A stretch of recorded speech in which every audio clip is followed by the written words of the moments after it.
Maju terus untuk catur Indonesia. Catur, yes. Indonesia, Jaya! yeay. Hai guys, apa kabar? Semoga kalian sehat dan sukses selalu dimanapun kalian berada. Hai sobat pencinta catur, pasti kalian merindukan permainan dari pemain catur yang disebut dengan Michael Tal modern. Siapa lagi kalau bukan Daniil Dubov. Yes, pecatur dari Rusia ini dikenal dengan sebutan itu. Nah, teman-teman, ini saatnya menjawab kerinduan kalian karena Daniil Dubov baru saja menjuarai Chesscom Rapid Chess Championship 2022 Week 19 dengan sistem knockout. Yap, Daniil Dubov juara Chesscom ya. Ini merupakan turnamen catur yang diadakan secara online dan tiap minggu mencari pemenangnya. Nah, Daniil Dubov keluar sebagai juara setelah di babak final mengalahkan pecatur masa depan dari Amerika Serikat berusia 15 tahun bergelar Grandmaster Christopher Yo. Langsung saja kita bahas partainya. Daniil Dubov pegang buah hitam, Christopher Yo pegang buah putih, memulai dengan langkah D4 dan dijawab kuda ke petak F6. Kemudian C4 dan E6. Oh ya, sistem waktunya 10 menit ya, teman-teman. Kemudian Christopher kuda ke petak F3, Daniil Dubov D5. Yap, memilih gambit menteri ditolak atau queen gambit decline. Putih kuda C3, hitam gajah ke petak E7. Kemudian gajah ke petak F4, hitam rokade pendek. Yap, ini variasi 3 kuda dalam pembukaan queen gambit decline. Yap, kita bisa hitung ada 3 kuda di sini, teman-teman. Atau dikenal juga Harwich attack. Kemudian putih melanjutkan dengan langkah E3, hitam C5. Putih pion D makan C5, hitam gajah makan pion C5. Kemudian putih A3 dan hitam kuda ke petak C6. Putih menteri C2 dengan tujuan memberikan ancaman sinar X terhadap gajah di petak C5. Hitam gajah ke petak E7. Taktis. Kemudian putih benteng D1. Memberikan ancaman terhadap pion di petak D5 dan mempining menteri di petak D8. Hitam respon taktis menteri ke petak A5. Kemudian putih kuda ke petak D2. Yap, dengan tujuan menutup pining dari menteri ke petak A5. Dan langkah berikutnya adalah kuda ke petak B3. Hitam menteri ke petak B6. Putih B4. Ya, lihatlah bagaimana pecatur dari masa depan Amerika Serikat, Christopher Yo, menyerang Daniil Dubov. Dia tidak peduli bahwa lawannya ini dikenal dengan sebutan Michael Tal modern. Hitam E5, putih C5. Hitam menteri ke petak D8, putih gajah ke petak G5. Hitam melanjutkan dengan mendorong D4. Yap, menyerang dan ingin mengambil inisiatif serangan. Tentu dong, ini merupakan ciri khas dari Daniil Dubov. Dia tidak suka bermain dengan bertahan. Nah, putih melanjutkan dengan gajah makan kuda di petak F6. Kemudian gajah makan gajah F6. Yap, ini menarik untuk dibahas. Bagaimana jika hitam makan kuda di petak C3? Maka putih ada jawaban kuda ke petak C4. Benteng D1 mengancam menteri di petak D8. Ya, apabila menteri kabur ke petak C7, maka putih gajah makan gajah E7, kuda ke petak E7 dan mengambil pion C3 dan putih unggul 1 pion. Jelas ini akan cukup bagi Christopher Yo untuk menang. Itulah mengapa Daniil Dubov gajah makan F6. Christopher Yo kuda C ke petak E4. Hitam gajah ke petak E7. Kemudian putih kuda C4.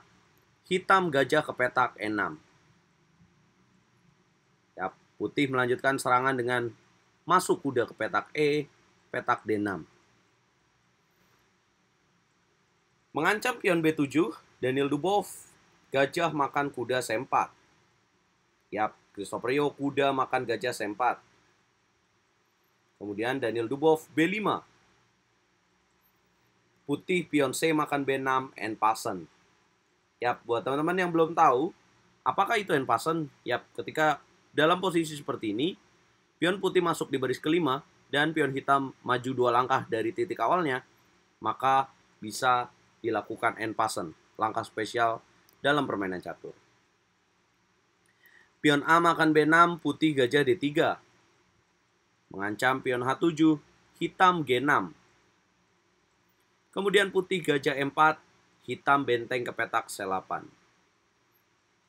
Putih menghindar dengan menteri B3, hitam menteri ke petak C7. Kemudian putih kuda D2. Nah, ini menarik ya. Kalau dihitung, mungkin kalau dihitung sekilas, putih bisa mendapatkan pion di petak E5 dengan gajah pukul kuda dan mendapatkan pion E5. Tapi apa yang akan terjadi, teman-teman? Lihat evaluasi barnya, malah kalah untuk putih. Ada langkah apakah? Ya, karena hitam akan menjawab dengan menteri makan gajah, mengancam kuda, dan ada ancaman terhadap pion di petak G2. Nah, apabila putih melakukan kuda makan pion E5, maka hitam menteri makan pion G2. Apabila benteng F1, akan datang benteng ke petak C3.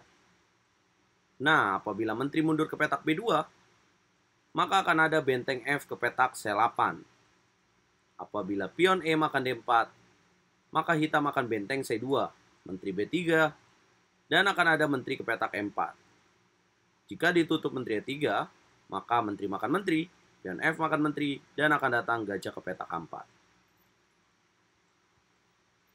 Putih akan menyerah. Ya. Itulah mengapa Christopher Yo tidak melakukan gajah pukul kuda C6. Ia mundur kuda ke petak D2. Kemudian Daniel Dubois pion D makan E3, putih pion F makan E3. Hitam kuda ke petak A7, putih rokade pendek. Hitam menteri C3 memanfaatkan jalur C yang terbuka, putih gajah D5. Menteri makan menteri, gajah makan menteri, dan benteng naik ke petak C3. Putih taktis benteng C1, hitam kuda B5. Putih benteng makan benteng, kuda makan benteng, dan kuda C4. 2 pion terancam sekaligus. Hitam gajah ke petak G5 dengan tujuan ancam pion E3. Putih menjaga pion benteng E1, hitam mengancam pion A3 dengan benteng A8.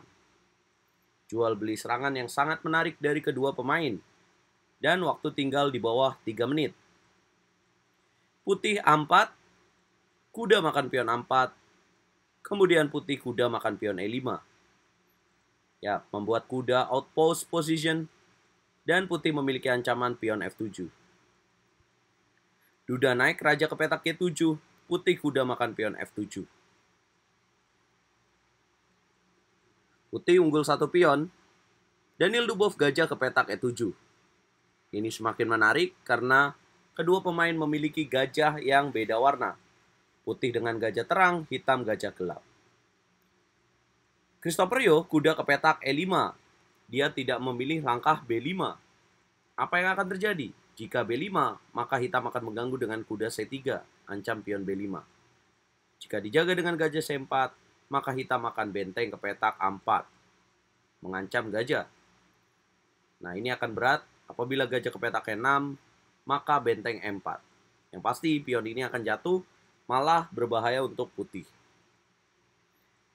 Nah, Christopher Yo tahu bahwa pionnya akan pasti jatuh, dia memilih kuda ke petak E5. Daniel Dubois tidak langsung makan pion di petak B4, tapi dia pilih kuda C3. Nah, apa yang akan terjadi jika dia langsung makan? Dengan gajah makan pion B4, maka Christopher Yo akan benteng F1. Yap, mengancam petak F7. Jadi, langkah kuda C3 ini, sebenarnya Daniel Dubois sudah mengetahui bahwa pion B4 ini pasti jatuh dan dia lebih pilih untuk mengaktifkan serangan bentengnya. Kuda ke petak C6, Daniel Dubois benteng ke petak A3. Ancam balas ancam. Bukannya mundur, malah mengancam. Inilah Daniel Dubois, teman-teman. Kenapa dia sangat entertainment sekali. Gajah ke petak C4, hitam gajah G5. Putih kuda ke petak D4, ancam kuda skak petak E6. Daniel Dubois raja ke petak H6. putih kuda F3, hitam B5, putih gajah F1, hitam gajah E7. Menyerang pion B4, putih kuda D4, hitam gajah makan pion B4. Benteng geser ke petak C1. Yap, tidak bisa melakukan langsung kuda makan pion B5 karena kuda makan kuda akan terjadi ancaman benteng di petak E1. Christopher Yo terjepit dengan sisa 4 detik, sementara Daniel Dubow 42 detik. Memanfaatkan waktu dan keunggulan, dia menemukan langkah akurat dengan gajah ke petak C5. Putih raja ke petak F2. Kemudian hitam B4, putih gajah C4. Nah, ini waktunya tantangan untuk sobat pencinta catur yang sedang menonton. Langkah apa yang akan kalian mainkan jika kalian menjadi Daniel Dubow? Coba pause videonya dan tulis jawaban kalian. Selamat buat kalian yang menemukan langkah yang sama dimainkan oleh Daniel Dubow. Gajah pukul kuda D4. Boom. Ini sangat penting karena kalau nggak pukul kudanya, maka permainan akan mengarah kepada remis. Dan dengan memukul kuda di petak D4, maka ini memberikan kesempatan bagi Daniel Dubow untuk menang. Pion E makan D4. Daniel Dubow raja ke petak G5. Ya, ini kecerdikan Daniel Dubow bahwa pionnya tidak bisa terancam. Dan dia coba mengatur posisi untuk rajanya bisa menahan laju pion promosi milik putih. Ini sangat penting pemahaman posisi, bahwa ketika fase permainan akhir, raja kita harus membantu serangan. Christopher Yo benteng ke petak C2, hitam kuda E4 skak, raja ke petak E1, hitam B3. Kemudian benteng B2. Sekali lagi saya pengen kalian untuk menebak, apa langkah terbaik yang bisa dimainkan oleh hitam dalam posisi ini. Ada taktikal yang sangat menarik. Christopher Yo tinggal 2 detik, dan Daniel Dubow dengan waktu 12 detik bisa menemukan langkah terbaik untuk menang, teman-teman. Yes, tepat banget, benteng ke petak A1 skak, putih raja E2, dan ada benteng A2. Yap, benteng makan benteng, pion B makan benteng, dan gajah pukul pion A2. Terpaksa, kemudian hitam kuda C3, terjadi teknik forking atau garpuan. Raja ke petak D3, hitam unggul 1 perwira. Kemudian putih masih melanjutkan permainan dengan raja C4, hitam raja F6. Putih D5, hitam raja E7. Putih raja C5, hitam kuda ke petak C3. Putih D6, hitam raja D7. Putih raja D4, hitam kuda B5. Putih raja E5, hitam kuda makan pion D6. Raja ke petak F6, putih. Kemudian hitam kuda ke petak F5. Ya, mencegah raja ke petak G7. Ya, ini endgame yang tidak mudah, teman-teman. Kemudian putih melanjutkan dengan game 4. Nah, ini sangat menarik untuk memahami posisi endgame. Daniel Dubow menemukan langkah terbaik, yaitu dengan memainkan kuda ke petak H4. Kemudian putih H3, hitam raja D6. Putih raja G5, hitam kuda ke petak F3. Coba kita bahas bagaimana jika putih langsung raja ke petak G7 tanpa menjalankan H3. Yap, maka hitam akan raja E7. Apabila ambil pion H7, maka akan dijawab dengan raja F7. Raja ke petak H6 akan dijawab raja ke petak F6. H3 dan akan dijawab dengan G5. Nah, maka ini dinamakan dengan posisi suksuang, di mana putih menjalankan apapun akan kalah, teman-teman. Kuda ke petak G6, selanjutnya hitam akan kuda ke petak F4. Luar biasa teknik permainan akhir dari seorang Daniel Dubow. Oke, kita back to the game. Raja ke petak F6 ya. Kemudian putih H3, hitam raja D6, putih raja G5, kuda ke petak F3. Putih raja F6, hitam G5. Putih raja G7, hitam raja E5. Yap, jika putih raja ke petak F5, maka akan direspon dengan raja D5. Putih akan kalah tempo, teman-teman. Raja G7, hitam raja ke petak E5. Raja makan pion H7, hitam raja F4. Putih raja G6, hitam raja G3, raja ke petak F5. Daniel Dubois mengakhiri permainan dari Christopher Yo dengan makan pion di petak H3. 68 langkah akhirnya Christopher Yo menyerah dan Daniel Dubois berhak mendapatkan 7.500 US dollar, teman-teman. Luar biasanya bahwa turnamen ini juga diikuti oleh mantan juara dunia dari Rusia, Vladimir Kramnik. Vladimir Kramnik kalah oleh Christopher Yo. Nanti kita bahas partainya. Teman-teman, bagaimana menurut kalian permainan dari Daniel Dubois kali ini? Yap, dia masih salah satu pecatur luar biasa dari Rusia, teman-teman. Mengalahkan pecatur masa depan dari Amerika Serikat. Coba komen, dan jangan lupa dukung aku dengan cara like, share, dan subscribe. Nah, request nih, partai Daniel Dubois mana lagi yang pengen kalian saksikan? Dukung terus percaturan Indonesia, dukung terus RL Chess. Jangan lupa malam ini kita nonton video kandidat babak terakhir. Catur Yes, Indonesia, Jaya Bosku.